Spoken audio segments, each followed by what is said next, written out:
Hey guys, what's up? It's me again, Yeldo. And sa video na ito, tuturuan ko kayo kung paano mag-clean up ng vocals, lalo na kung may mga unwanted noises tulad ng tahol ng aso o yung sobrang annoying na tunog or tilaok ng manok na na-capture during recording. Alright, so let's get started.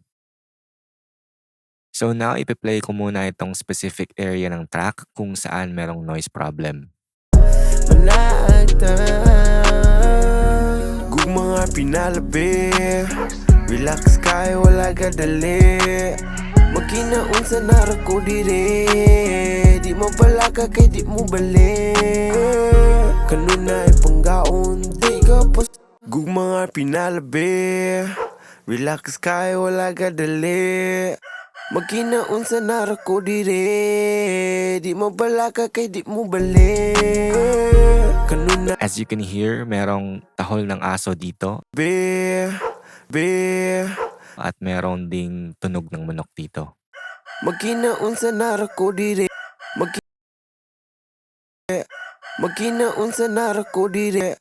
Magkinaon sa narako dire. Okay, so I will be using izotoperx. Pull up lang natin tong connect, tas repair, and then send. Tapos mag-open itong mismong standalone app ng izotoperx. I am doing this to have more control over sa vocals. I know we can just pull up yung spectral editor using AirA functionality sa Pro Tools. And also if you are using Studio One, pwede mo rin i-open yung spectral editor nang directly lang sa DAW. Anyways, back in RX, here's the audio. Mga pinalabi, relax kayo, wala gadali.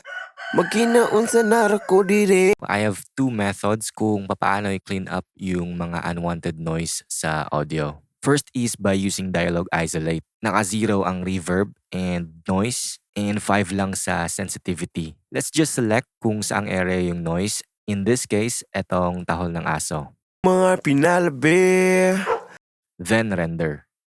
mga pinalabi, mga pinalabi.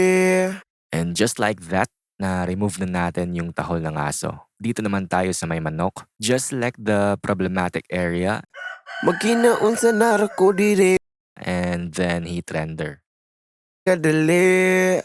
Magkinaon sa narako dire. Di mo bala. So, very smooth. Na-eliminate na natin yung annoying sound ng manok. So, that is the first method. Announcement time! I just dropped a new preset pack. Free Vocal Chain Preset Pack Volume 3, including a whole pack of templates inspired by the likes of Jason Joshua and Tizio. I know you're going to love them, and they're going to save you so much time. So, go and check them out after this video. Now, dito sa second method is through spectral repair. So, let's move this sa spectrogram view para mas surgical pa yung pag-clean up natin. Very quick lang. Tas, let's change this into brush tool and mag-paint lang tayo kung saan yung problematic area. Dito banda yung tahol ng aso. Then, click harmonics, tas select all para ma-apply din natin yung restoration process sa lahat ng problematic frequency na nakaselect. Now, pull up lang natin tong spectral repair and then render. Mga pinalabi, relax kayo. Same procedure lang din dito sa may manok. Magkinaon sa narako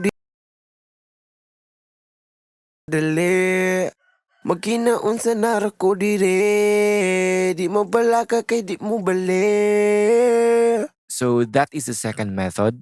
Now, in this case, mas gusto ko yung first method which is using dialogue isolate. Very quick lang kasi. Tas if pagtapos na tayo mag-clean up dito sa RX, hit lang natin tong send back and then render.